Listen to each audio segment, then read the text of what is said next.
Assalamualaikum warahmatullahi wabarakatuh. Alhamdulillah. Sekali lagi kita dapat berjumpa pada malam ini dalam berkaitan tajuk isu-isu syariah. Anda tanya, kami jawab. Jadi bagi yang ada di luar mungkin boleh share, saya ambil ruang dan masa untuk sahabat-sahabat di luar untuk share kepada sahabat-sahabat lain. Untuk bagi masa, kita bagi masa dalam masa 1 minit ke 2 minit untuk share kepada sahabat-sahabat lain, dan soalan-soalan mungkin boleh dikemukakan di talian. Mungkin saya minta peluang kepada yang menonton pada malam ini, kalau ada soalan boleh kemukakan soalan. InsyaAllah panel-panel kita akan cuba jawab pada malam ini. Jadi saya buka ruang lagi, kalau ada soalan boleh dah tulis soalan.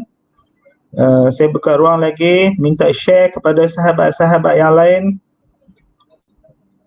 Kalau boleh minta share kepada semua yang ada, dan insyaAllah segala persoalan kita cuba akan jawab secara umum. Nak tanya apa sahaja berkaitan dengan perundangan syariah, berkaitan dengan kes-kes syariah. Jadi dah mula untuk sesiapa yang nak bertanya soalan, boleh menulis soalan. Boleh menulis soalan di ruangan komen. Boleh menulis soalan di ruangan komen sekarang, insyaAllah.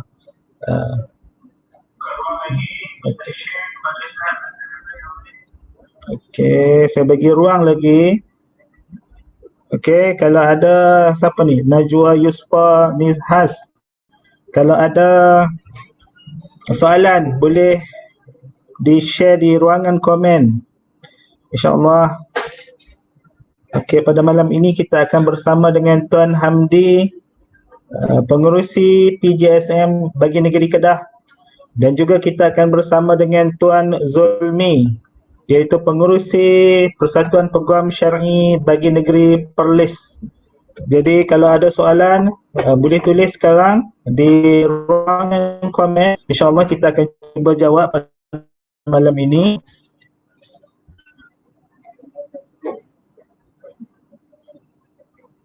Okey. Kalau ada soalan lagi, okey, minta tolong share lagi sebelum kita ahli panel akan masuk ke udara. Dan soalan, kalau ada soalan mungkin boleh dituliskan. Okey.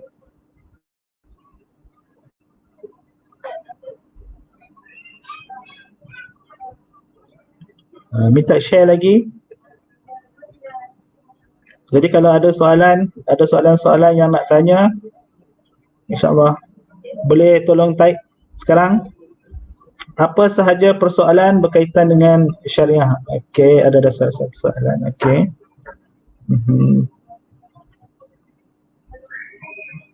Okey, boleh tolong share lagi insyaAllah. Tolong share lagi, kalau ada soalan boleh share lagi.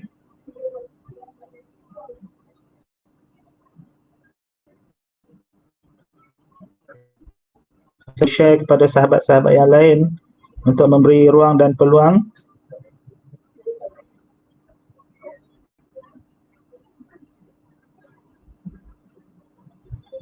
Okey, pada malam ini hanya tertumpu kepada sesi soal jawab. Apa sahaja berkaitan dengan perundangan syariah, insyaAllah kita akan cuba jawab.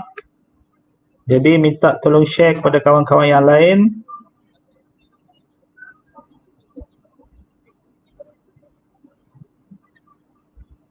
Okey.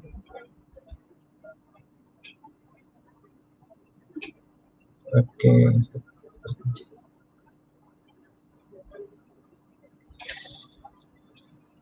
Okey, kalau ada apa-apa soalan nak tanya. Okey, so saya teruskan untuk menjemput ahli panel kita pada malam ini, Tuan Hamdi, iaitu pengerusi Persatuan Peguam Syar'i bagi negeri Kedah, manakala Tuan Zulmi, pengerusi Persatuan Peguam Syar'i bagi negeri Perlis. InsyaAllah. Assalamualaikum.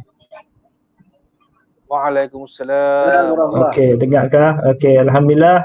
Malam ni sekali lagi kita bertemu dalam episod Solusi Syariah bagi siri yang ke-11, iaitu berkaitan dengan isu-isu syariah. Anda tanya, kami jawab. InsyaAllah dah ada soalan. Saya teruskan kepada soalan yang pertama. Soalan yang pertama ini daripada Rohani Abdul Rahim. Puan Rohani Abdul Rahim tanya, nusyuz suami tu macam mana? Apa peruntukan berkaitan dengannya? Okey, mungkin saya boleh mulakan dengan Tuan Hamdi dulu. Ya, Tuan Hamdi dulu untuk menjelaskan nusyuz suami itu macam mana dan apa peruntukan berkaitannya. Dia bukan nusyuz isteri tetapi nusyuz suami. Okey, boleh silakan Tuan Hamdi. Ya, bismillahirrahmanirrahim. Assalamualaikum warahmatullahi wabarakatuh.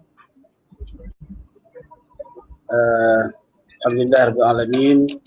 Wassalatu wassalamu ala asyrafil anbiya'i wal mursalin wa ala alihi washabbihi ajma'in. Tuan Sazril, moderator malam ni, di panel jemputan kita Tuan Zulmi, seterusnya sidang yang sedang mengikuti rakan-rakan yang sedang mengikuti sidang FB Live Sazril Khairi pada malam ni. Jadi malam ni tajuk dia semua soalan kita kena jawab. Ya, insya-Allah. Kita cuba jawab secara umum. Nak detail dia kena jumpa, dia kena turun ke mahkamah, tapi kita malam ni kita nak bagi secara umum sahaja bagi apa yang tanya faham sedikit tentang apa-apa yang nak tanya. Okey. Silakan. Kita jawab ni berdasarkan pandangan kita lah. Ya. Mungkin orang lain ada pandangan lain, pihak lain ada pandangan masing-masing lah. Jadi soalan pertama apa? Nusyuz suami ya. Nusyuz suami itu macam mana dan apa peruntukan berkaitan dengan dia. Nusyuz suami ni dia sebenarnya nusyuz suami ni dalam Al-Quran ataupun dalam pengajian kitab-kitab fiqh perbahasan, ulama dia tak sebutlah suami pun ada nusyuz. Yang biasanya kita dengar isteri saja yang nusyuz. Dalam ayat Quran ada sebut berkenaan dengan nusyuznya isteri. Tapi nusyuz, perkataan nusyuz itu tidak disandarkan kepada suami.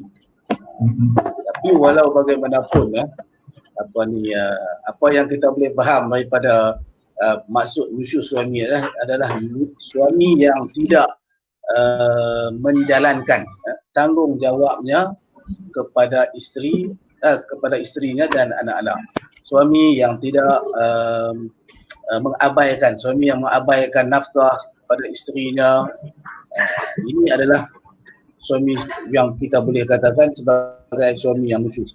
Nusyuz isteri apabila berlaku isteri itu tidak taat pada suami. Apabila isteri itu tidak taat pada suaminya, apabila dia meninggalkan tempat tidur, apabila dia meninggalkan rumah yang disediakan oleh suaminya, itu adalah nusyuz isteri. Tapi nusyuz suami dia tak ada macam tu. Dia tak sama. Nusyuz suami apabila suami itu tidak menjalankan tanggungjawabnya terhadap isterinya. Iaitu yang pertamanya tanggungjawab menyediakan nafkah, dan kemudian tanggungjawab bermuasyarah dengan ma'ruf, iaitu bergaul dengan isterinya dengan sebaik-baiknya. Ini adalah suami-suami yang baik, suami-suami yang soleh. Begitu juga apabila dia berlaku perbalahan antara suami dan isteri. Jadi suami ini akan nasihat terlebih dahulu, kemudian mengambil langkah-langkah meninggalkan tempat tidur. Kemudian suami ini dibenarkan untuk nak pukul isterinya, tetapi pukulan yang sekadar untuk membolehkan isterinya itu kembali taat kepada pukulan yang tidak membahayakan dan tidak mencederakan, sekadar pukul, orang panggil pukul takdib saja dalam tu. Dan kemudiannya suami itu juga adalah mestilah melaksanakan tanggungjawabnya, iaitu menyediakan nafkah, makanan, makan minum, pakaian dan tempat tinggal, kemudian perubatan untuk isterinya ini. Jadi suami-suami yang tidak melaksanakan perkara-perkara ini, suami yang panas baran, yang kaki pukul, yang kedekut, ini adalah tanda-tanda suami-suami yang khusus mengikut pahaman saya lah. Dan dia tidak ada lah peruntukan dalam undang-undang kata ada suami nusyus. Memang perkataan itu tidak digunakan dalam mana-mana undang-undang yang ada sekarang. Cuma ini kita suami nusyus ni dia digunakan sebagai satu term untuk dalam perbincangan di luar saja, tapi dalam memang itu tidak ada satu pun perkataan yang menyebutkan suami pun nusyus suami itu tidak ada dalam undang-undang. Cuma apa yang kita boleh faham apabila kita kata suami itu nusyus, itu suami yang gagal menjalankan tanggungjawabnya, yang mencuaikan isterinya, yang panas baran, yang pukul. Kalau dia menceraikan isteri dia tinggal begitu saja dan tidak menceraikan dengan baik. Kemudian apabila berlaku perceraian, dia juga tidak melaksanakan tanggungjawabnya seperti menyediakan faedah dan menyediakan mut'ah yang sepatutnya kepada bekas isterinya. Ini adalah suami-suami yang tidak yang nusyus, yang kita boleh katakan sebagai suami nusyus, yang tidak menjalankan tanggungjawabnya sebaiknya kepada isterinya. Itulah, wallahu a'lam. Okey, terima kasih kepada Tuan Hamdi. Okey, saya harap Dr. Rohani, Pak Rohani, Dr. Abdul Rohani mungkin dapat penjelasan sedikit tentang sebenarnya nusyus bagi lelaki ini iaitu kecuaian tanggungjawab seorang suami terhadap seorang isteri dari segi pemahaman, dan tidak ada peruntukan yang jelas di dalam NMA Syariah. Yang ada hanya peruntukan tentang isteri nusyus sahaja. Namun secara pemahaman, secara yang kita faham di mahkamah, nusyus lelaki ini adalah kecuaian tanggungjawab suami. Okey, saya teruskan dengan soalan seterusnya kepada Tuan Zulmi. Okey, ada soalan daripada Najwa Yusfa. Salam, saya nak tanya berkaitan isu yang tengah viral sekarang, isu jenayah khalwat. Seorang wanita ditangkap di dalam rumah yang di dalamnya juga ada suami, anak-anaknya, ibunya dan anak angkat ibunya.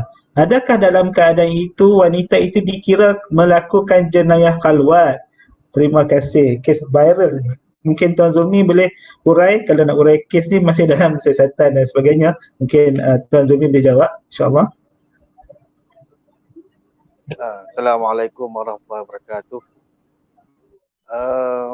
Seorang wanita ditangkap dalam rumah, di dalamnya ada suami, anaknya, ibunya dan anak angkat ibunya. Adakah dalam keadaan itu wanita itu dikira melakukan jenayah khalwat? Yang dalam peruntukan enactment jenayah syariah yang saya dapat faham dari itulah, apabila nak dikatakan khalwatnya sesuatu kesalahan khalwat, dia hendaklah menimbulkan syak sahaja. Menimbulkan syak. Jadi syak ni adalah kerana telah berlakunya perbuatan itu kebiasaannya di kalangan suami ataupun lelaki ataupun perempuan yang tidak ada ikatan perkahwinan. Jadi bila tidak ada ikatan perkahwinan, bila bersendirian ataupun berdua-duaan, bila datangnya pegawai pihak penguatkuasa, didapati mereka berdua-duaan, maka menimbulkan syak bahawa telah berlaku perbuatan khalwat. Jadi sekiranya tidak ada perbuatan yang menimbulkan syak, maka ianya secara mudahnya boleh dapat difahamkan bahawa tidak berlaku perbuatan khalwat itu. Jadi dalam kes yang dalam soalan yang disebutkan tadi, ia berkaitan dalam satu rumah yang ada suami.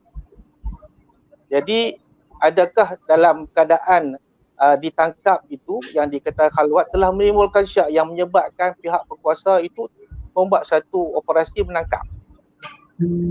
Jadi ini satu perkara yang perlu diperjelaskan. Maka kalau sekiranya telah berlaku tangkapan itu, maka itu satu proses peraturan prosedur yang mengikuti bahawa mereka akan ditahan dan sebagainya, dan ditahan untuk dilakukan siasatan.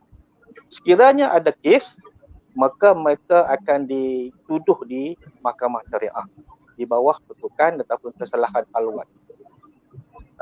Jadi maknanya di peringkat siasatan itu, maka akan diberilah apa-apa statement yang berkaitan keadaan fakta yang macam mana. Jadi kalau sekiranya ada perbuatan syak yang menimbulkan kekuatan kepada kes pendakwaan, maka mereka akan membawa kes ini ke mahkamah. Sekiranya tidak ada syak di peringkat pendakwaan lagi, di peringkat siasatan lagi, dan mereka dapati mereka berpuasati di atas keterangan ataupun statement yang diberikan, barangkali pihak pendakwaan tidak akan meneruskan tindakan untuk tuduh pasangan-pasangan yang berkaitan di mahkamah. Jadi pada pandangan saya secara umumnya, walaupun kita tidak tahu apa fakta sebenarnya yang berlaku, cuma diviralkan begitu saja, tapi apa yang jelas ialah adakah tangkapan itu, masa tangkapan telah menimbulkan khawat telah berlakunya perbuatan kesalahan halwat itu. Sekiranya ada kekuatan tidak berlaku syak yang kuat ataupun tidak ada syak langsung, maka saya rasa kes ini tidak akan terjumlah kepada perbuatan halwat itu sendiri. Itu secara umum lah. Tapi secara detailnya kita tengoklah apa tindakan pihak penguasa ataupun pihak pegawai penyiasat untuk mengambil tindakan ini. Kalau sekiranya mana-mana pihak yang rasanya perlu khidmat peguam untuk menerima nasihat peguam, maka dia dinasihatkanlah untuk berjumpa dengan mana-mana peguam syar'i yang berkaitan, yang supaya dapat memberi nasihat yang terbaiklah untuk mereka yang terlibat. Wallahu a'lam. Okey.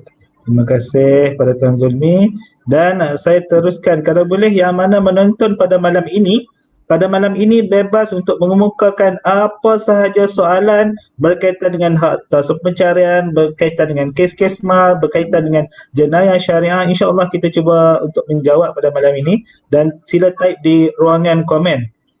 Dan okey, saya teruskan soalan seterusnya, iaitu daripada Syaza Alia, iaitu katanya, boleh Tuan terangkan berkenaan Seksyen 47 cerai dengan persetujuan fast track? Maknanya ada dua, satu berkenaan dengan Seksyen 47 cerai dengan persetujuan secara fast track.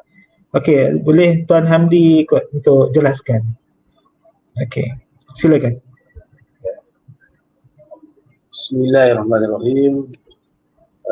Berkenaan dengan soalan ini, berkenaan dengan perceraian Seksyen 47. Seksyen 47 ini adalah berkaitan dengan perceraian dengan talak. Perceraian dengan talak ataupun dengan perintah, iaitu perceraian dengan lafaz talak yang dibuat oleh suami terhadap isteri, dan talak itu dilakukan di hadapan hakim di dalam mahkamah, dengan dimulakan prosedur, iaitu dimasukkan difailkan permohonan perceraian Seksyen 47 tersebut, dan kemudian hakim mahkamah akan memanggil kedua-dua belah pihak, pihak suami dan isteri, dan kedua-dua pihak menzahirkan persetujuan mereka untuk bercerai, dan akhir mahkamah akan benarkan pihak suami untuk menceraikan isterinya di bawah Seksyen 47 inilah. Jadi tidak ada sebarang salah faham ataupun tidak ada sebarang pertentangan, sama-sama setuju untuk cerai. Jadi hakim akan benarkan suami melafazkan cerai pada waktu itu juga. Biasanya dinasihatkan dengan lafaz cerai talak satu. Dan yang disebutkan sebagai fast track ini adalah kerana perceraian yang sebegini, kerana melalui persetujuan dua-dua belah pihak ini tidak menimbulkan sebarang konflik. Jadi mahkamah boleh mempercepatkan kes mereka, iaitu dengan digunakan fast track. Maksud fast track ni, jadi dia ada saluran yang lebih pantas, lebih laju, lebih cepat. Maksudnya kalau kes-kes biasa mungkin kita filekan kes pada hari ini, kemudian lebih kurang sebulan baru dapat tarikh untuk sebutan di hadapan hakim.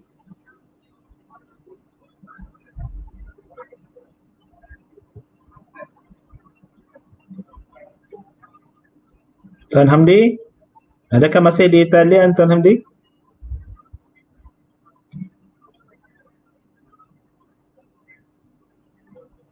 Tuan Hamdi masih di talian ataupun ada gangguan talian kepada Tuan Hamdi? Mungkin ada gangguan sikit sebab Tuan Hamdi terus daripada Jitra Kedah. Mungkin ada gangguan sedikit. Okey, ada gangguan sikit. Hilang sikit. Ya. Okey, boleh? Okey, dah boleh. Jadi itulah masuk fast track itu, jadi oleh kerana ceraian mereka itu disetujui oleh kedua-dua belah pihak dan tidak ada perlu masukkan affidavit jawapan balasan dan sebagainya. Jadi mahkamah akan terus mendengar kes mereka secepat yang mungkin cepat yang mungkin. Dan fast track ni yang saya fahamkan diamalkan di setengah negeri lah. Di Kedah ni tak jelas lagi secara fast track ni, mungkin di Selangor wilayah mungkin ada kot. Dan untuk tambahan, di Pulau Pinang memang mengadakan sistem inscrutorial iaitu fast track.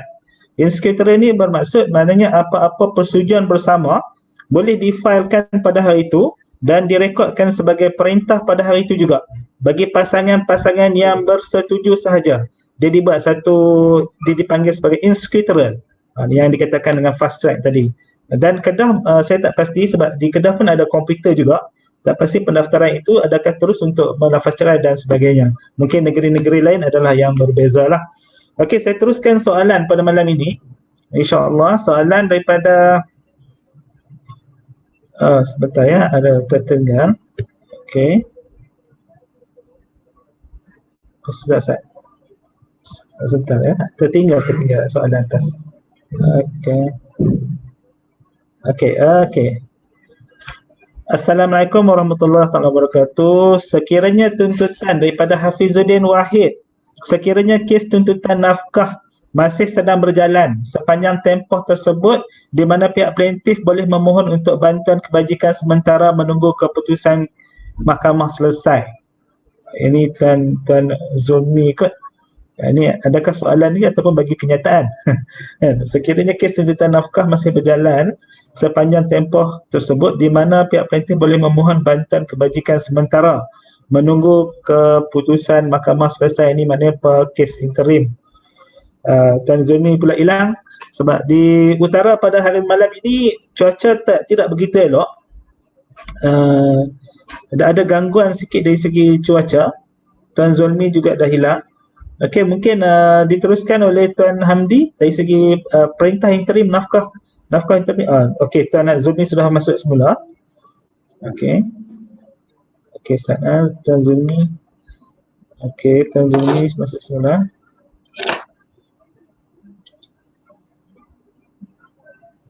Tuan Zulmi, okey, di talian. Okey, mungkin tuliskan dengan Tuan Hamdi dahulu untuk penjelasan tentang interim nafkah anak ini. Silakan. Ya, hilang korang kita. Ada gangguan. Dia negeri kayangan. Dia negeri kayangan macam tu juga. Okey, teruskan. Silakan. Baik, terima kasih yang bertanya, iaitu berkenaan dengan kes tuntutan nafkah yang masih sedang berjalan. Maksudnya tuntutan nafkah masih, mahkamah belum buat sebarang keputusan. Jadi sepanjang tempoh mahkamah belum buat keputusan itu, di mana plaintiff boleh memohon untuk bantuan kebajikan sementara menunggu keputusan mahkamah selesai. Sebenarnya plaintiff ataupun pihak yang menuntut tu, maksudnya yang menuntut membuat tuntutan nafkah itu boleh membuat tuntutan atau permohonan perintah, mendapatkan perintah sementara daripada pihak mahkamah untuk mahkamah menetapkan satu kadar nafkah yang tertentu ke atas pihak suami, untuk pihak suami ataupun kepada bapa untuk menjelaskan nafkah sepanjang tempoh perbicaraan belum selesai. Jadi perbicaraan biasanya mungkin memakan masa 1 tahun, 2 tahun lambat akan selesai. Di dalam tempoh tersebut sudah tentulah anak akan terabai sekiranya pihak bapa tak memberi nafkah. Isteri juga akan terabai sekiranya suami tidak memberikan sebarang nafkah. Jadi dalam pertukaran undang-undang ada disediakan satu pertukaran khas yang mana pihak yang menuntut nafkah itu boleh memohon untuk mendapatkan nafkah sementara. Dan mahkamah akan mempertimbangkan permohonan tersebut, dan biasanya mahkamah memang akan meluluskanlah permohonan perintah sementara ini dengan kadar jumlah yang tertentu diberi kepada dan perintah tersebut akan berjalan sebagaimana perintah dalam kes induk lah. Cuma perintah itu akan terbatal apabila pembicaraan nanti selesai dan mahkamah membuat keputusan dalam pembicaraan.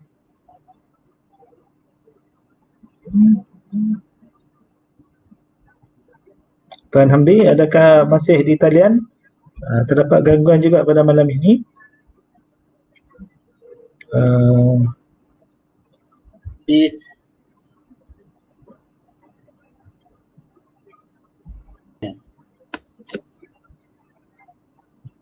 Okey, ada gangguan kan?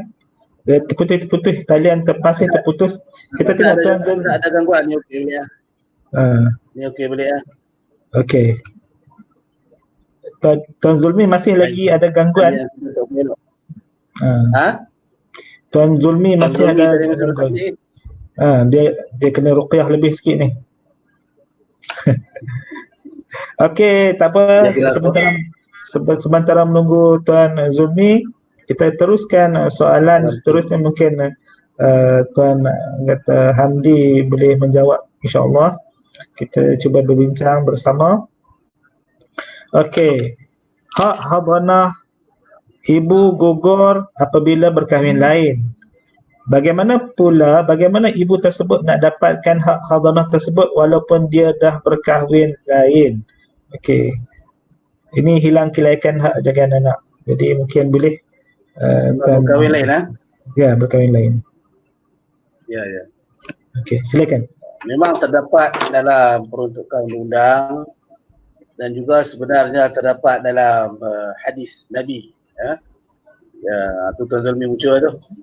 Terdapat dalam hadis Nabi yang menyatakan kepada ibu yang menjaga anak tu, anti ahaqqu bihi ma lam tankihi. Anti ahaqqu bihi ma lam tankihi, iaitu kamu lebih berhak untuk menjaga anak tersebut selagi mana kamu tidak berkahwin lain. Jadi daripada hadis tersebutlah para ulama telah pun menggariskan satu hukum, iaitu apabila seorang ibu dapat hak menjaga anak, kemudian apabila dia kahwin dengan lelaki lain yang bukan mahram dengan anaknya, jadi ibu tersebut akan hilang hak jagaan anak. Tetapi dalam peruntukan undang-undang kita kaitan dengan kehilangan hak kelayakan ni, apa yang saya faham adalah ibu tersebut bukanlah dia akan hilang terus hak dia untuk menjaga anak tersebut, tetapi apabila ibu tu berkahwin lain, dia hanya hilang hak keutamaan. Hak keutamaan dia untuk mendapat hak jaga anak. Kan dalam section yang sebelum tu disebut ibu adalah orang yang lebih utama untuk menjaga anak kecilnya. Jadi apabila dia berkahwin lain, keutamaan tu hilang. Maksudnya kedudukan di situ dia dengan bekas suami dia tu 50-50 lah dalam kes tersebut, boleh dilawan.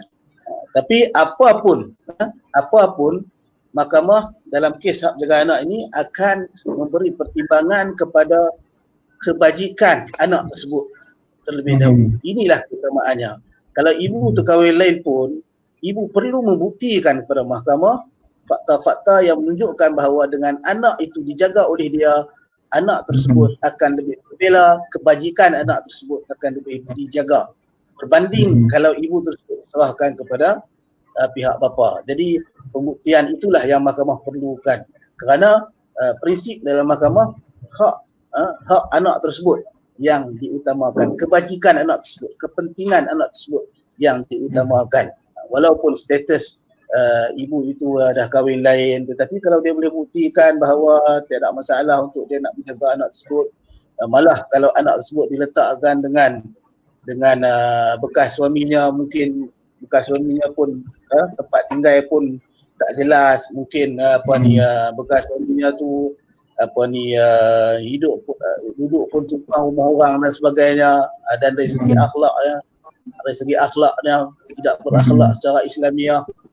Contohnya, ini dia boleh kemukakan bukti-bukti tersebut yang menunjukkan bahawa kebajikan anak tersebut akan lebih baik sekiranya anak tersebut dia yang jaga. Mungkin Tuan Syazri pun boleh tambah benda tu. Dia, kalau saya tambah sikit dari segi hak jagaan anak ini, sebenarnya walaupun sekiranya ibu ini hilang kelayakan hak jagaan anak, orang yang nombor 2 adalah nenek, iaitu ibu kepada ibu tersebut. Manakala orang secara formaliti, orang yang nombor 3 adalah bapa. Seperti mana yang dikatakan oleh Tuan Hamdi tadi, sebenarnya hak jagaan anak ini boleh berubah-ubah atas dasar kebajikan anak tersebut. Walaupun digaris panduankan sebagai hak jagaan anak ini ada umur-umur yang tertentu. Misalnya di bawah umur memayis. Bagi seorang lelaki di bawah umur 7 tahun dengan ekstra 2 tahun menjadi 9 tahun masih lagi di bawah ibu. Dan bagi seorang perempuan 9 tahun dengan ekstra lagi 2 tahun masih lagi di bawah ibu. Tetapi sekiranya dibuktikan sebaliknya, sama ada ibu ini lebih bertanggungjawab walaupun telah berkahwin lain, mahkamah akan menilai siapa yang lebih memberi kebajikan terhadap anak tersebut. Kita kena ingat, hak kelayakan seorang ibu juga hilang. Ada hak hilang, tetapi hak jagaan seorang bapa juga ada dinyatakan dalam arahan tentang kehilangan hak kelayakan hak jagaan anak. Ini dari segi sudut hak jagaan anak. So, Seksyen 77 menjelaskan perubahan dari masa ke semasa apabila berlakunya perubahan atas dasar kebajikan anak. Itu yang diutamakan. Dan kita teruskan soalan, mungkin Tuan Zulmi terus untuk masuk tetapi masih lagi tidak boleh masuk lagi. Mungkin talian tu tak sampai. Okey, kita teruskan soalan, kita berbincang, dan penonton-penonton di luar kalau ada apa-apa soalan nak bertanya, insya-Allah kita akan cuba perjelaskan pada malam ini secara perbincangan. Dan kita ada pada malam ini adalah pengerusi Tuan Hamdi, iaitu seorang pengerusi Persatuan Peguam Syar'i bagi Negeri Kedah, manakala Tuan Zulmi adalah pengerusi Persatuan Peguam Syar'i bagi Negeri Perlis, yang keduanya ini, kalau Tuan Hamdi ini telah beramal lebih daripada 20 tahun sebagai peguam syar'i, manakala Tuan Zulmi ini saya rasakan hampir 30 tahun. 30 tahun lebih mungkin, telah 30 tahun ke atas telah beramal sebagai peguam bela, peguam syara dan juga seorang peguam syar'i. InsyaAllah kita akan cuba rungkaikan permasalahan pada malam ini. Okey, soalan seterusnya daripada Hafizuddin Wahid juga. Ada 2 soalan. Yang pertama, apakah faktor-faktor yang menjadi penilaian mahkamah dalam menentukan hello Tuan Zulmi masuk ke? Boleh Tuan Zulmi? Tuan Zulmi? Nak karantina. Okey ke? Tuan Zulmi okey? Tuan Zulmi? Masih duk tengah setting. Tuan Zulmi, dengar saya tak? Tuan Zulmi? Halo Tuan Zulmi. Tuan Zulmi masih dengar di talian? Tuan Zulmi masih ada di talian? Tuan Zulmi?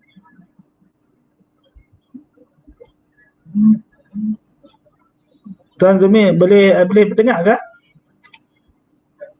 Okey, tak apa, kita teruskan dulu sementara Tuan Zulmi sedang mencari laluan talian dia punya ni. Mungkin ada kacau. Minta maaf kepada penonton pada malam ini sebab di utara ni cuaca pada malam ini mendung dan hujan di beberapa tempat. Mungkin faktor kegagalan kita pada malam ini untuk secara umum kan. Saya cuba sekali lagi Tuan Zulmi. Okey, Tuan Zulmi. Okey, Tuan Zulmi dengar ke? Tuan Zulmi? Tuan Zulmi adakah masih di talian?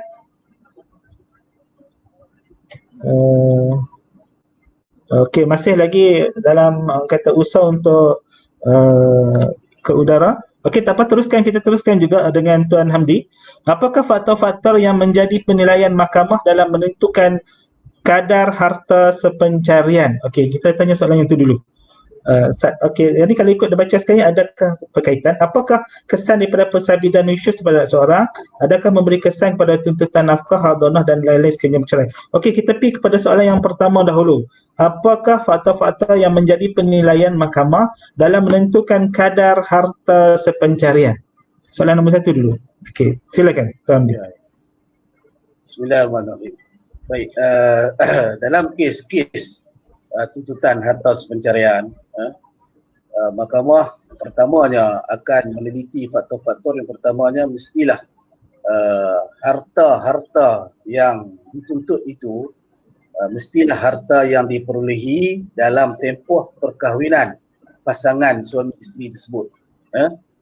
Mestilah harta-harta itu adalah harta yang diperolehi semasa tempoh perkahwinan mereka, ataupun sekiranya harta tersebut diperolehi sebelum mereka kahwin, tetapi harta tersebut telah pun dimajukan dalam tempoh perkahwinan mereka. Macam contohnya masa sebelum kahwin, pihak suami telah pun mempunyai sebidang tanah tetapi tidak pernah diusahakan, masih lagi hutan belantara. Kemudian apabila dia nikah dengan isteri ini, barulah tanah tersebut mereka sama-sama bugak, mereka sama-sama bersihkan dan masukkan dengan tanaman, getah dan sebagainya sehingga mendapatkan hasil. Itu pun boleh dikira sebagai harta sepencarian. Jadi yang pertamanya adalah harta itu sendiri, mestilah yang diperolehi dalam tempoh perkahwinan. Jadi mahkamah akan menolak tuntutan tersebut sekiranya harta itu diperolehi di luar tempoh perkahwinan. Contohnya dia pihak suami itu dia dah membeli ataupun memiliki rumah yang telah dibeli sebelum berkahwin dengan isterinya lagi. Jadi harta tersebut bukanlah harta sepencarian. Yang keduanya, secara ringkas adalah kita harta sepencarian ni memang tajuk panjang kan. Kita bagi ringkas-ringkas sikit-sikit je lah malam ni. Yang kemudian tu kena baca sendirilah tambahan. Baik, yang keduanya faktornya adalah sumbangan. Mahkamah nak mendengar sumbangan daripada pihak yang menuntut tersebut. Apakah bentuk sumbangan yang diberi? Sama ada sumbangan secara langsung ataupun sumbangan secara tidak langsung. Sumbangan secara langsung adalah sumbangan melibatkan wang ringgit ataupun harta. Contoh, membeli sebuah rumah berharga 200,000, pihak isteri membelanjakan wangnya sebanyak 100,000 ataupun suami pun sama-sama 100,000. Sama-sama membuat pinjaman perumahan dalam jumlah yang tertentu. Isteri 40%, suami buat pinjaman 60%, biasanya begitu. Dan apabila ada sumbangan wang dalam pembelian ataupun dalam perolehan harta tersebut, itu dianggap sebagai sumbangan secara langsung. Sumbangan secara tidak langsung pula, pihak isteri biasanya boleh mengemukakan sumbangan yang berbentuk moral, seperti dia menjaga makan minum rumah tangga, menjaga anak-anak bekas suaminya, kemudian dia sama-sama memberi idea, memberi pandangan sebelum membeli rumah tersebut, sama-sama dibawa dalam perbincangan sebelum mereka nak beli rumah tersebut. Jadi semua tu dianggap sebagai sumbangan moral ataupun sumbangan secara tidak langsung. Maknanya sumbangan tidak langsung ni dia tidak menyumbang dari sudut wang ringgit, tetapi secara tidak langsung dengan dia menjaga anak-anak, dengan dia menjaga keluarga, dengan dia memberi idea-idea, memberi sokongan, itu juga dianggap sebagai sumbangan yang tidak langsung yang diambil kira oleh mahkamah. Menjaga rumah tangga, basuh kain, semualah biasanya dalam pembicaraan pihak isteri itu dia kena sebutkan satu persatu apakah sumbangan yang dia lakukan dalam bentuk tenaga tersebut, sampai mahkamah puas hati. Dengan sumbangan-sumbangan itulah mahkamah akan tentukan berapa banyak kadar yang akan dia dapat. Kalau sumbangan secara langsung, kadar yang akan pembahagian dia dapat adalah mungkin sama banyak, boleh sampai sama banyak 1/2 maksimum. Tapi kalau sumbangan secara tidak langsung, dia tidak akan dapat sama banyak dengan harta yang diperoleh oleh bekas suaminya. Dia akan dapat jumlah yang kadar yang lebih rendah kerana dia hanya bagi sumbangan secara tidak langsung. Sedangkan wang ringgit semua dibelanjakan oleh bekas suami dia. Jadi secara ringkasnya itulah yang mahkamah biasanya beri perhatian sangat tentang isu-isu ni. Yang lain-lain itu banyak lagi lah perkara yang mahkamah nak tahu, perkara yang perlu kita jelaskan pada mahkamah, tapi dalam masa yang terhad ni kita jelaskan yang penting-penting sajalah. Yang lain itu bukan lah. Okey, kita teruskan lagi soalan yang nombor 2. Mungkin Tuan Zulmi cuba masuk ke talian, namun masih lagi gagal. Tak apa, kita tinggalkan sementara. Kita teruskan dengan soalan yang kedua. Apakah kesan daripada pensabitan nusyus terhadap seseorang? Sekiranya seorang lelaki itu ataupun seorang isteri itu disabitkan nusyus, apakah kesan? Boleh Tuan Hamdi jelas sedikit? Ya. Kesan daripada nusyus adalah kesan daripada nusyus terhadap isteri. Yang pertamanya adalah dia akan beri kesan terhadap nafkah isteri. Maksudnya isteri tidak akan tak layak mendapat nafkah daripada suami dia.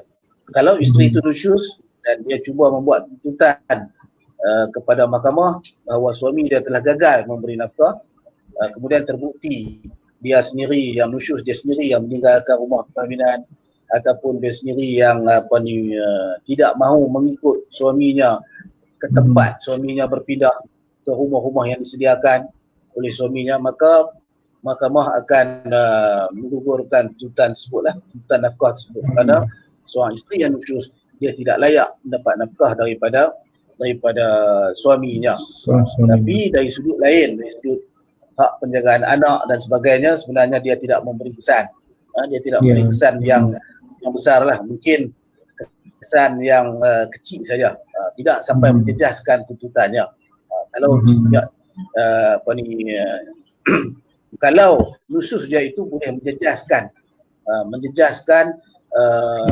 peluangnya untuk nak memberi didikan, menjaga anak itu dengan baik, mungkin mahkamah akan ambil kira. Contohnya dia ni, isteri ni dia nusyus seperti dia keluar dengan lelaki lain yang bukan mahram dia, kesana kemari bebas, pergaulan bebas. Jadi dengan pergaulan bebas itu, pihak suami kalau dia kemukakan fakta-fakta dan bukti bahawa isterinya terlibat dalam pergaulan bebas yang sebegitu, maka mahkamah boleh mengambil kira adalah bukan hak jaga anak. Kerana hak jaga anak mestilah isteri yang menjaga anak itu adalah isteri yang seorang yang beramanah, mempunyai akhlak Islamiah yang baik.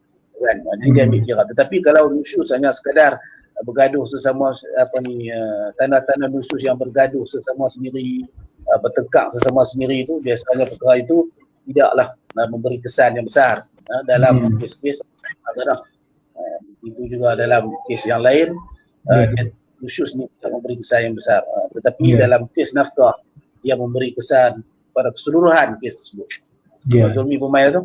Okey, kita tambah sikit lagi. Nusyus tadi yang dikatakan sekiranya memberi kesan, sekiranya dia sama dengan hilang kelayakan hak jagaan anak bagi seorang isteri.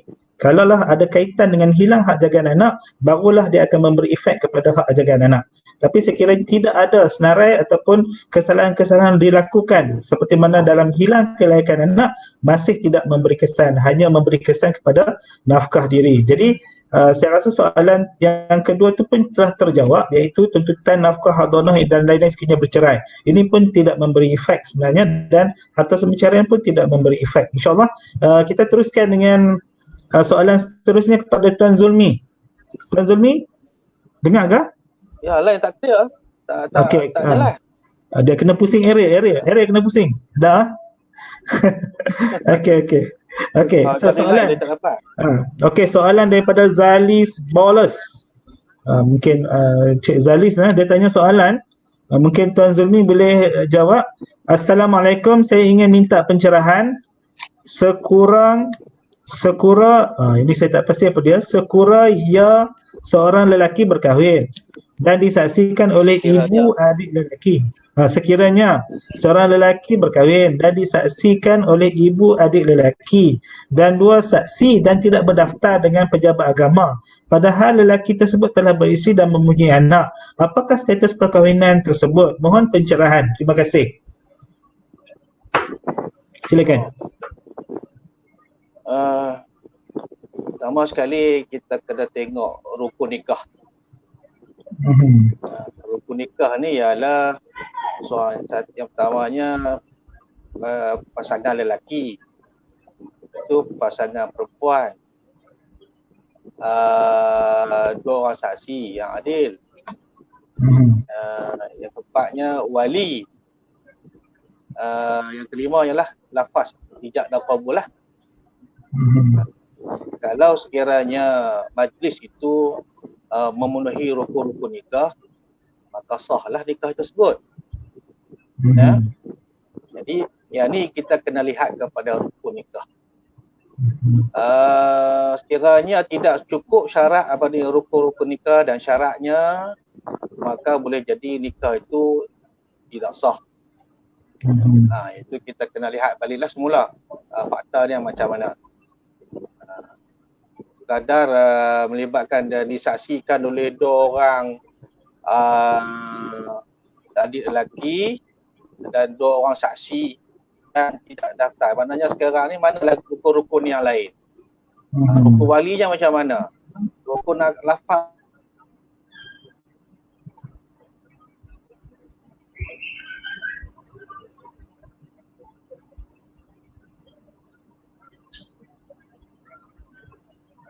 Tuan Hamdi, Tuan Zulmi masih ada di talian ke? Tuan Zulmi? Terputus talian. Tak apa, saya cuba untuk sambung sedikit Zalis Boles. Kalau ikut dari segi keterangan Zalis Boles ini, yang pertama, apabila perkahwinan itu dilakukan tanpa kebenaran daripada pejabat agama Islam, mestilah melalui satu rukun yang dikatakan oleh Tuan Zulmi tadi, iaitu rukun nikah, iaitu seorang suami, isteri, wali, orang kata saksi dan ijab dan qabul. Wali itu mestilah orang yang iaitu seperti bapa ataupun abang, dia tidak boleh melangkah, kecuali kalau macam wali itu bapaknya masih ada tetapi menggunakan wali abang, maknanya perkahwinan itu juga tidak sah. Tetapi dalam kategori perkahwinan ini sekiranya menggunakan wali, iaitu wali kepada iaitu adalah bapa kandung, berkemungkinan perkahwinan itu sah. Cuma dikatakan perkahwinan itu adalah sindiket. Dia dikatakan sedikit ini memandangkan perkahwinan itu tidak mendapat kebenaran daripada pejabat agama Islam untuk berkahwin. Jadi apa yang perlu dibuat hendaklah melaporkan kepada pejabat agama untuk dilakukan siasatan dan bawa ke semua dokumen tersebut untuk didaftarkan. Mungkin pihak pejabat agama akan mengeluarkan satu surat untuk dirujuk kepada mahkamah syariah, memandangkan perkahwinan ini dilakukan sendiri-sendiri masih lagi dalam Malaysia dan mungkin dalam sebuah rumah. Kebiasaannya akan dirujuk kepada mahkamah syariah untuk pengesahan nikah. So berjelas insya-Allah. Kita tengok lagi daripada Tuan Zulmi. Okey, ada talian lagi kah? Boleh Tuan Zulmi? Ya, baru dapat. Okey, saya minta maaf lah. Okey, saya teruskan lagi soalan kepada Tuan Zulmi. Kita bagi peluang Tuan Zulmi lagi sebab talian dia terputus-putus. Nak sambung lagi kah? Soalan tadi. Okey, sambung lagi lah. Sikit okey. Tadi saya sambung lah. Okey, teruskan. Kemudiannya satu perkahwinan tu selepas dilangsungkan mestilah berdaftar dengan pejabat agama. Untuk menunjukkan bahawa prosedurnya telah sempurna dan boleh dikeluarkan sijil nikah. Tetapi ada juga kes yang mana semua rukun nikah itu telah sempurna dan pernikahan itu sah, tetapi tidak menggunakan saluran atau prosedur yang ditetapkan oleh seperti mana yang ada dalam enactment. Maka kesalahannya bukan kita nak kata kesalahan untuk nikah tidak sah, tetapi perbuatan mengadakan majlis tidak mendapat kebenaran dan pula tidak mendaftarkan perkahwinan tersebut. Jadi dia akan jadi isu yang lain, iaitu kesalahan dari sudut tidak mendaftarkan satu pernikahan yang sah ataupun tidak menjalankan pernikahan itu tanpa kebenaran. Kerana biasanya nak nikah ni dia kena ada borang, dia ada tu imam dia dan ada sebagainya lah. Adalah yang ditetapkan oleh Jabatan Agama Islam negeri masing-masing. Jadi maknanya sekarang ni kita kena lihatlah kedudukan yang macam mana. Minta soalan tadi yang Okey. soalan tadi. Kalau tidak batalkan ujian agama, memang itu memang satu kesalahan lah. Jadi kalau sekiranya pihak kuasa tangkap, jadi susahlah untuk nak buktikan kata ada ikatan perkahwinan dan sebagainya. Dan dia akan menimbulkan seperti itulah, menimbulkan anak, status anak dan sebagainya. Dan kerana status perkahwinan itu telah pun diragui kesahihannya mengikut hukum syara. Jadi saya haraplah pasangan-pasangan yang nak menikah sekalipun gunalah saluran yang betul kerana tidak menimbulkan masalah di kemudian hari dan menimbulkan kesulitan bila mana pasangan tersebut mempunyai anak, nak daftar anak, nak daftar kad klinik kesihatan dan sebagainya, cukup bermasalah. Jadi saya rasa urusan untuk nak kahwin ni hendaklah betul dari pihak awalnya, dia cukup syarat-syaratnya dan juga mendapat kebenaran pada Jabatan Agama Islam negeri masing-masing. Wallahu a'lam secara ringkas. Okey. Terima kasih Tuan Zulmi. Okey, saya teruskan dengan Tuan Hamdi daripada Akila Afifah. Assalamualaikum. Saya ingin bertanya bagaimanakah hak penjagaan anak yang masih kecil bagi pasangan isteri yang murtad? Adakah hak tersebut akan dapat kepada ayahnya yang beragama Islam atau dapat kepada ibunya? Silakan Tuan Hamdi. Terima kasih yang bertanya. Hak penjagaan anak yang masih kecil bagi pasangan isteri yang murtad, adakah hak tersebut akan dapat kepada ayahnya yang beragama Islam atau kepada ibunya? Baik, isu ini adalah isu berkenaan dengan asalnya kedua-dua pasangan suami isteri ini adalah beragama Islam. Kemudian tiba-tiba isteri itu atau ibu itu murtad.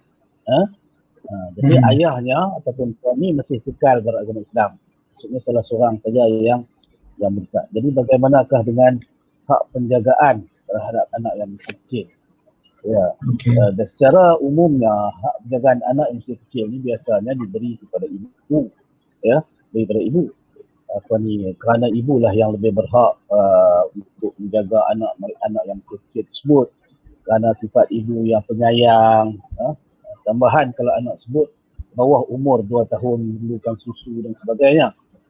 Tetapi dalam hal ini apabila ibu itu telah pun murtad, dia telah pun meninggalkan agama. Orang yang murtad ini kalau ikut Islam tu, pandangan ulama yang jumhur mengatakan hukum bunuh, kan. Jadi tetapi di negara kita tidaklah mengamalkan hukuman yang sedemikian. Maka ibu ni walaupun dia murtad, mungkin dia cuba juga nak menuntut hak penjagaan anak-anak. Tapi mengikut pandangan fuqaha terutama dalam mazhab Syafi'i, agama pengasuh itu yang diberi keutamaan. Maksudnya agama pengasuh itu mestilah agama Islam kerana dia keutamaan diletakkan terhadap agama pengasuh itu. Siapa yang nak mengasuh itu mestilah beragama Islam, yang mana dia boleh mendidik dan menjaga anak tersebut dengan lebih baik, walaupun dia itulah seorang ayah. Itu pandangan kuat daripada mazhab. Walaupun ada juga pandangan daripada ulama fuqaha yang lain yang mengatakan bahawa diutamakan ibu walaupun dia agama yang berlainan. Tapi bagi saya, pandangan saya sendiri, utamanya pasal ibu ni murtad. Murtad ni merupakan satu dosa besar, kesalahan yang besar terhadap agama. Jadi memang dia tidak layaklah untuk menjaga anak tersebut walaupun anak tersebut kecil dan anak tersebut adalah diserahkan kepada ayahnya. Cuma dalam soalan tu tak sebutlah kecil tu tak benar, kan. Tapi secara umumnya saya berpandangan begitulah, anak tersebut patutnya diletakkan di berjaya bapa yang masih beragama Islam. Allahuakbar. Okey, terima kasih Tuan Hamdi. Okey, Tuan Zulmi, soalan seterusnya untuk Tuan Zulmi. Masih ada di talian? Dengar suara saya? Ya, Tuan Zulmi? Ya. Okey. Teruskan, tengokkan soalan. Okey, Ika isteri Muhammad Farouk. Assalam, saya nak tahu prosedur perceraian. Saya kerja kerajaan suami kerja swasta, saya tak mahu cerai tapi dah berkias nak ceraikan saya. Boleh bagi pandangan sikit, Tuan Zulmi?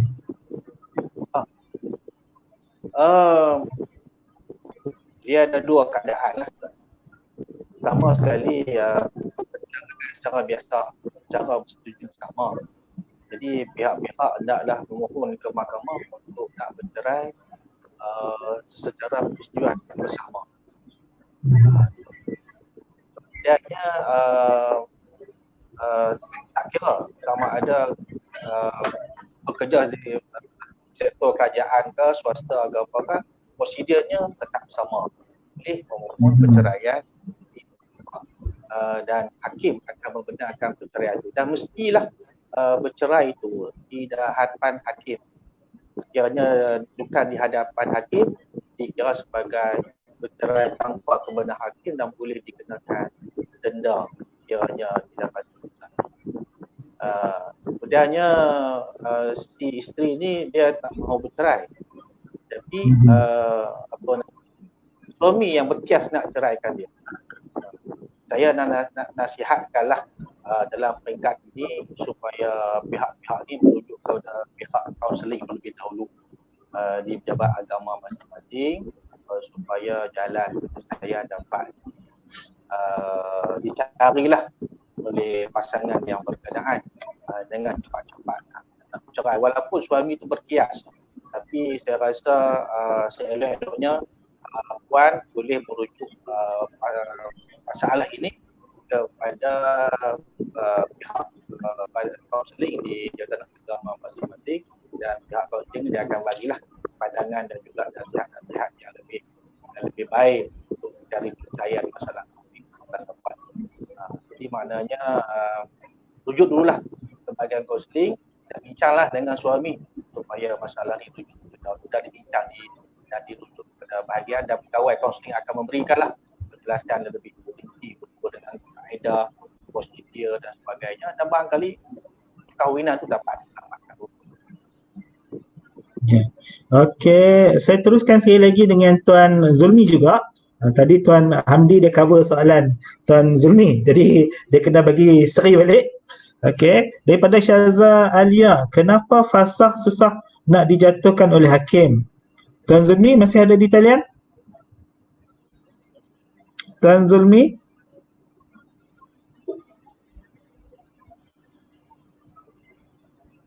Tuan Zulmi masih ada di talian? Tuan Zulmi? Okey, dia hilang dah. Okey, tak apa Tuan Hamdi, kita teruskan dengan soalan, kenapa kenapa fasakh susah nak dijatuhkan oleh hakim? Jika suami tak lepaskan isteri dengan talak biasa, berapa lama tempoh isteri kena tunggu sampai tuntutan ini dijatuhkan? Yang ketiga, berapa kadar maksimum mut'ah yang boleh dituntut oleh seorang isteri? Ada dua soalan di situ tentang fasakh dan mut'ah. Silakan. Ya, bismillahirrahmanirrahim. Terima kasih yang bertanya, kenapa fasakh susah dijatuhkan oleh hakim? Sebenarnya fasakh ni sebenarnya hakim dia mahukan pihak-pihak, terutamanya pihak isteri yang buat tuntutan fasakh ini, datang ke mahkamah, kemukakan fakta-fakta yang dia nak, sampailah dia rasa puas hati dengan fakta-fakta yang diberi itu, memang ada kebenarannya, memang terbukti kebenarannya, maka hakim tak akan menolak tuntutan fasakh tersebut. Dia pastinya akan menerima tuntutan fasakh tersebut. Cuma yang jadi masalah adalah apabila pihak yang menuntut fasakh itu sendiri tidak mampu mengemukakan fakta-fakta yang sebagaimana mahkamah nak. Kadang-kadang fakta dibagi itu banyak tetapi tidak berjaya memuaskan hati hakim. Maksudnya fakta-fakta itu bersifat andaian yang tidak cukup untuk dijadikan sandaran oleh hakim dalam nak jatuhkan keputusan. Kerana hakim dia mesti menilai, dia menilai semua fakta-fakta yang diberi. Apa yang kita cerita pada hakim tu, hakim akan menilai terlebih dahulu tentang kebenarannya. Dia tak akan terima bulat-bulat. Jadi dia perlukan bukti, perlukan dokumen, perlukan saksi-saksi sampai dia rasa perkara ini memang jelas dah berlaku penganiayaan. gharar syar'i terhadap isteri tersebut, maka kisah itu pastinya akan dapat diputuskan memihak kepada isteri. Cuma yang jadi lambatnya, yang rasa susah saja ni kerana kita tak mampu mengemukakan fakta-fakta sampai hakim puas hati, ataupun fakta-fakta yang kita beri itu mungkin tidak cukup kukuh, tak cukup bukti, tak dapat dibuktikan. Fakta-fakta tu hanya bersifat andaian, macam kita cerita di kedai kopi ya, tak boleh. Dia mesti semua tu ada dokumen-dokumen dia. Kalau kita kata contohnya suami melupuskan harta isteri, jadi apa bukti-buktinya? Jangan datang cakap saja. Kalau kata suami telah pun melupuskan harta saya, iaitu dengan pergi ke pajak gadai, dia gadai habis barang kemas saya sampai tak ada surat pun. Masa kahwin dulu barang kemas penuh, sampai tipu kahwin dengan dia habis semua gadai. Jadi dia mai tutup pasal dia kata suami dia telah pun melupuskan harta dia. Jadi dia kena bukti dan tunjukkanlah surat-surat pajak gadai dan sebagainya yang boleh membantu mahkamah membuat keputusan.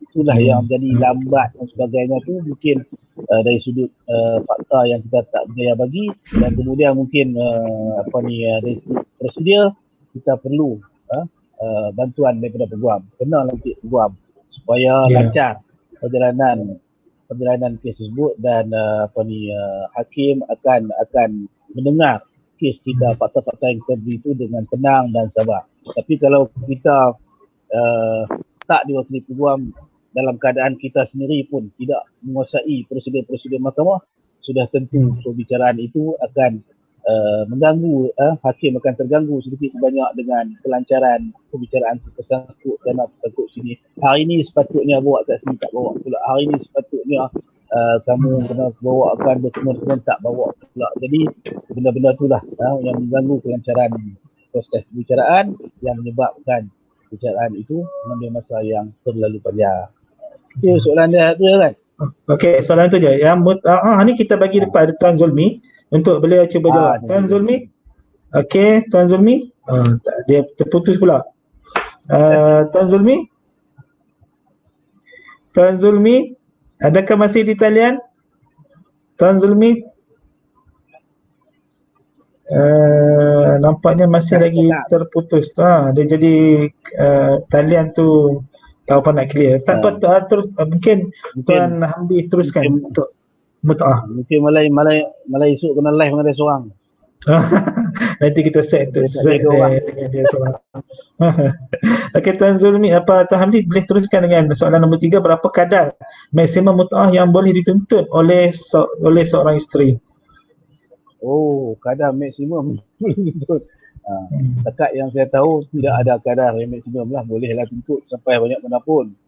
Cuma mahkamah dalam mendengar putusan tersebut, sama ada mahkamah nak meluluskan putusan kadar yang kita minta itu ataupun tidak, itu bergantung kepada bagaimana kita berjaya membuktikan kemampuan suami untuk menjelaskan bayaran mut'ah tersebut. Kalau berjaya buktikan macam satu kes yang Datuk Zainul Rizal kita wakil tu melibatkan melibatkan anak ketua menteri, bekas ketua menteri di Sarawak kan, yang mempunyai aset, mempunyai keupayaan untuk menjelaskan nafkah. Jadi dalam cerita tersebut juta-juta yang dituntut kan. Saya pun tak ingat berapa, tapi yang 100 juta. 100 juta. 100 juta. Dan diluluskan berapa tu?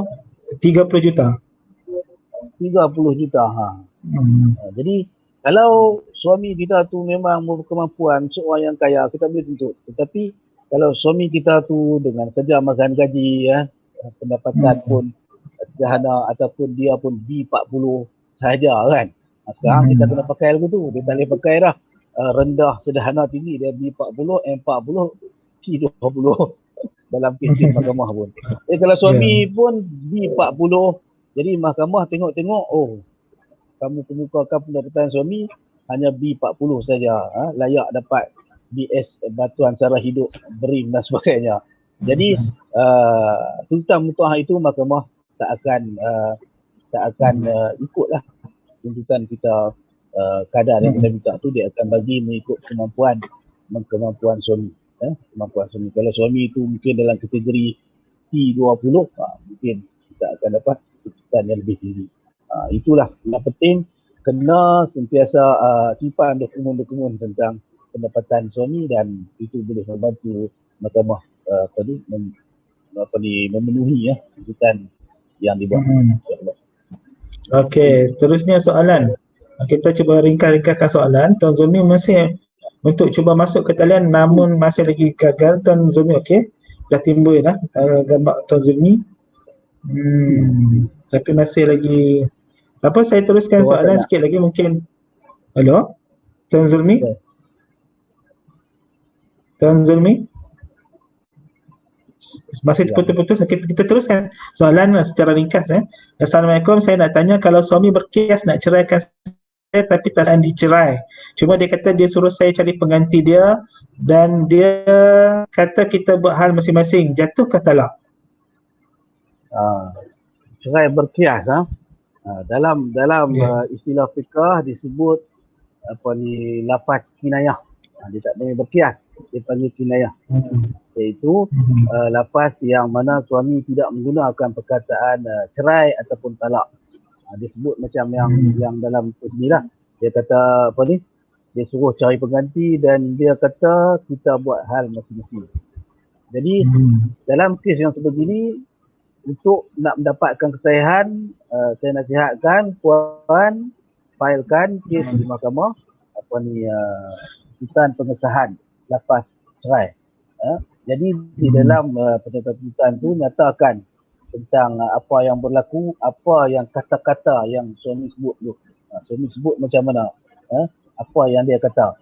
So mahkamah akan mendengar nanti dan akan panggil suami, dan seterusnya dalam kes-kes yang begini biasanya apabila suami tidak menggunakan perkataan cerai atau talak, dalam lapas kinayah ni biasanya hakim akan minta suami untuk bersumpah kerana dia menafikan bahawa dia berniat menceraikan isterinya. Kerana lafaz yang begini memerlukan niat cerai. Memerlukan niat cerai sebab dia tak sebut cerai. Kalau suami dah sebut cerai, dia tak perlu niat dah. Memang dah jatuh talak. Itu Tuan Zulmi sebab tu. Zulmi? Okey, Tuan Zulmi masuk dah? Boleh? Tuan Zulmi? Dengar? Ya, ada hilang. Okey guys, soalan untuk Tuan Zulmi. Bunga Sakura. Ada soalan. Saya nak tanya, kalau saya bercerai masa dalam mengandung dan suami menceraikan saya dalam mahkamah, dan selepas dia melafazkan cerai, dia langsung tak bagi nafkah, kononnya saya tak layak terima kerana saya nusyus keluar rumah tanpa keizinan dia, dan lepas je saya bersalin, dia langsung tak ambil tahu pasal anak. Malah anak saya 1 sen dia tak pernah bagi, dan sekarang saya takut kalau hak jagaan dia dapat. Anak masih kecil, baru 4 bulan. Mungkin boleh Tuan Hamdi, Tuan Zulmi price sikit? Ya. Masalah nafkah. Nafkah ni puan boleh tuntut. Sama ada dalam tempoh perkahwinan dia tak bagi, puan kena tuntut. Yang dianggap sebagai tunggakan nafkah kepada isteri. Saya kira lah tanpa mengandung ke tak mengandung ke, dia wajib bagi. Kalau tak bagi, dikira tertunggak. Wajib boleh tuntut di mahkamah, sama ada sebelum cerai ataupun selepas cerai. Boleh tuntut. Lepas mengandung pun boleh, lepas cerai dan lepas bersalin cerai pun boleh lagi. Dia kira tertonggak ni, dia kira ada, boleh tuntut bila-bila masa. Kemudiannya puan jangan susah hati masalah hak jagaan anak. Puan tetap berhak untuk menjaga anak itu dalam keadaan dia boleh perlukan persetujuan ibu. Boleh, walaupun tidak ada perintah lagi. Tapi dalam masa yang sama, puan saya rasa dalam masa yang sama ni biasanya pasangan ni dia tak kira salin ke, cerai ke, cerai ada anak, dia biasanya anak ni akan berlaku tuntutan. Jadi bila mana-mana tuntutan hadanah ni dibuat di mahkamah, jadi Jadi puan sama ada puan boleh menuntut ataupun bekas suami pun boleh tuntut, tidak ada masalah. Itu dari segi tuntutan, dan saya rasa dari segi sudut perundangannya dan juga hukum syarak, dalam keadaan yang puan ini saya nampak boleh memihak kepada puan dalam segi hak jagaan anak, dan puan boleh tuntut nafkah anak tersebut daripada bekas suami puan. Kerana tanggungjawab itu wajib ke atas bapa ataupun bekas suami puan tadilah. Dia tetap menjadi hak suami ataupun bekas isteri atau bapa itu untuk menunaikan hak wajib dia itu memberi nafkah kepada anak. Jadi puan kena buat tuntutan ni lah. Sama ada puan tuntut di mahkamah pun tuntut secara biasa dulu. Kalau dia akan boleh minta kes ini difailkan di mahkamah untuk tuntutan, satunya tuntutan hadana, yang keduanya tuntutan nafkah anak yang baru dilahirkan, ada tunggakan nafkah yang tak diberi, yang tak ditunaikan oleh bekas suami puan juga boleh tuntut. Mana ada 3 kes puan boleh tuntut dalam bab nafkah di sini. Allah Malam. Okey, satu soalan last mungkin kita berkongsi dua dengan Tuan Zulmi dan Tuan Hamdi. Saya bagi peluang lagi pada Tuan Zulmi sebab Tuan Hamdi dah cover banyak pada Tuan Zulmi tadi. Okey, daripada Nazmi Nazim. Tuan Zulmi. Okey, dia kata, salam Tuan, maaf bertanya, saya ada soalan. Satu situasi berlaku Halimah dan suami telah berkahwin pada 2011, hasil perkahwinan dikurniakan 2 orang anak. Kemudian Halimah bergaduh besar dengan bekas suaminya sehingga dia meminta suami menceraikan dia dan berjanji untuk memberi anak-anak kepada dia jika suami menceraikan dia. Kemudian mereka sah bercerai pada 2017 sehingga sekarang anaknya masih berada dengan bekas suaminya. Kemudian Halimah telah berkahwin baru. Dia sangat rindu anak-anak. So, apakah Halimah perlu buat kalau dia rindu kepada anak-anak untuk tuntutan jagaan anak atau akses hak lawatan dan bermalam? Mungkin Tuan Zulmi boleh jelaskan. Dari segi hak undang-undangnya, PAN tuntutlah tuntutan hadanah itu di mahkamah. Masalah rindu tetaplah rindu, tapi dari segi pandangan PAN perlu buat tuntutan hadanah itu.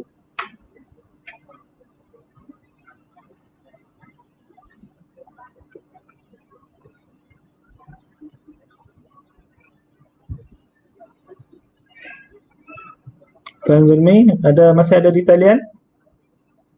Tuan Zulmi? Tuan Zulmi masih ada di talian? Terputus lagi. Okey, nanti kita kena buat satu slot khas. Mungkin dekat malam raya kita bergabung sekali lagi untuk bertanya soalan. Tuan Hamdi boleh habiskan sedikit dari segi hak apabila Halimah ini masa dia nak bercerai tu dia janji dengan suami, dia bercerai, dia bagi anak. Bila dia dah bagi anak, sekarang ni dia nak anak tu dan tapi dia telah berkahwin lain. Dari segi pemahaman cerita ni. Tapi Halimah sekarang ni rindu anak. Apa yang perlu dia buat? Boleh Tuan Hamdi jelaskan sedikit dari situasi ni. Alhamdulillah, memang tengok yang tanya baca soalan tu kita tengok berbelit apa ni macam-macam dugaan yang dihadapi oleh dia. Yang pertamanya masa dia bercerai. Tu dia setuju serahkan anak kepada suami. Itu yang pertama. Tapi bila dia setuju anak kepada suami sudah tentu mungkin dah ada perintah mahkamah. Dengar Tuan Zulmi. Okey, Like dialog lah. Itulah dengar. Tak apa, saya lagi kita bagi Tuan Hamdi Ustaz, dia ulai sikit, saya Tuan Zulmi ulai untuk penutup lah. So seorang 1 minit tentang kes Halimah ni. Okey, sila. Jadi memanglah banyak yang nak cerai masa kita nak buat tuntutan cerai tu. Suami tak nak cerai. Jadi juga letak syarat kalau nak cerai boleh, anak bagi dijegah. Jadi oleh kerana kita dalam keadaan terbesar dan sebagainya, ada ibu-ibu yang akan setuju dengan syarat tersebut. Walaupun berat laksanakan, tapi dia setuju juga. Dia relakan anak dijaga oleh bekas suami. Dan bila anak dijaga oleh bekas suami, macam yang telah pun disebut tadi, dia pun kahwin lain pula. Bila dia kahwin lain pula, dah jadi buah dah dugaan dia. Kan? Jadi dari satu segi dia telah pun hilang satu kelebihan dia untuk dapat hak jaga anak tersebut, kerana dia pun kahwin lain. Jadi dalam kita hidup, saya yang pertama sekali kalau dia rindu beranaknya tu, mungkin dia boleh untuk minta hak untuk lawatan anak-anak itu. Kalau dia tak berminat nak dapatkan hak jagaan lah, maksudnya dia hanya sekadar nak anak dapat dulu sebagainya, dia boleh dapatkan hak reses, hak lawatan kepada anak itu. Yang tu saya rasa mahkamah tak akan sama sekali menolak. Tapi kalau dia memang berhasrat sampai nak jaga anak tersebut, dia kena buat satu tuntutan untuk ubah perintah hak jagaan anak. Kerana tadi mereka cerai dia dah setuju bagi suami dia kerja. Kalau ada perintah, dia kena buat tuntutan ubah perintah hak jagaan anak. Kalau anak tersebut, mahkamah akan mendengar tuntutan tersebut, kenapa dia nak ubah hak jagaan anak daripada bekas suami kepada dia pula. Kenapa dulu dia bagi dan sekarang. Jadi menyebabkanlah fakta-fakta yang berkaitan dengan perubahan matan yang berlaku. Contohnya dulu ada anak ataupun anak-anak terabai ke dari pelajaran dan sebagainya, apabila diserahkan anak kepada suami sebagai janji nak bagi dia lawat anak, tengok anak dan sebagainya. Tiba-tiba dia dah bagi, langsung dia tak boleh jumpa bertemu dengan anak. Dia cek di sekolah, pelajaran pun makin merosot anak tersebut. Jadi dia boleh menyebabkan fakta-fakta tersebut dalam tuntutan untuk ubah perintah hak jagaan anak, supaya anak tersebut mahkamah akan tindak atau ubah perintah yang sebelum hak jagaan anak beri kepada suami, dan kemudian hak jagaan anak itu akan diserahkan kepada dekat isteri tersebut. Kiranya mahkamah membuat pertilah dengan kejelasan dan bukti yang diberi. Itu adalah langkah-langkah yang dia boleh ambil. Okey,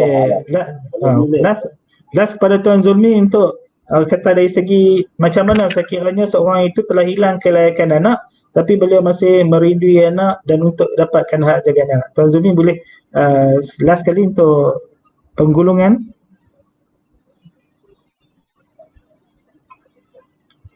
Masih juga hilang di talian korang. Mungkin hujan lebat di Perlis hari ni kot. Okey, tak apa, pada malam ni kita dah bersiaran hampir 1 jam 17 minit. InsyaAllah saya ucapkan terima kasih kepada Tuan Hamdi, iaitu seorang pengurusi Persatuan Peguam Syariah Negeri Kedah, Tuan Zulmi, pengurusi Persatuan Peguam Syariah Negeri Perlis, dan sekiranya penonton perlukan apa-apa jawapan ataupun perlu untuk dirujuk kepada Negeri Perlis dan Negeri Kedah, mungkin boleh dirujuk kepada Tuan Hamdi. Manakala untuk bagi Negeri Perlis boleh terus dirujuk kepada Tuan Zulmi berkaitan dengan kes-kes dalam Negeri Perlis. InsyaAllah mungkin di dekat Hari Raya nanti mungkin kita akan sekali lagi mengadakan sesi eksklusif ini, dan mungkin Tuan Zulmi dah masuk semula. Mungkin boleh bagi peluang dia untuk penggulungan pada malam ini. Dia masuk juga. Ya. Kita bagi peluang dan laluan. Mungkin okey, maknanya mungkin tak boleh juga. Okey, tak apa. So saya ucapkan terima kasih kepada penonton-penonton pada malam ini. InsyaAllah ilmu yang dikongsi dapat dimanfaat bersama. Kalau ada apa-apa persoalan boleh terus kepada page saya, boleh kemukakan soalan di sana. Mungkin saya akan adakan sekali lagi untuk sesi soal jawab bersama pengurusi-pengurusi Persatuan Peguam Syariah di utara ini untuk kita berbincang untuk secara umum bagi pemahaman kepada orang awam dan yang nak ambil pengalaman ataupun nak ambil tahu maklumat tentangnya. InsyaAllah jumpa lagi esok, adalah tajuk Harta Ismet Ulam Raja. Esok kita akan bersama dengan satu panel membincangkan tentang Harta Ismet Ulam Raja bersama Tuan Radhi. Esok Tuan Radhi esok, InsyaAllah, Setiausaha Persatuan Peguam Syariah Perpindahan, membicarakan tentang Harta Ismet Ulam Raja. InsyaAllah. Assalamualaikum warahmatullahi wabarakatuh. Jumpa lagi.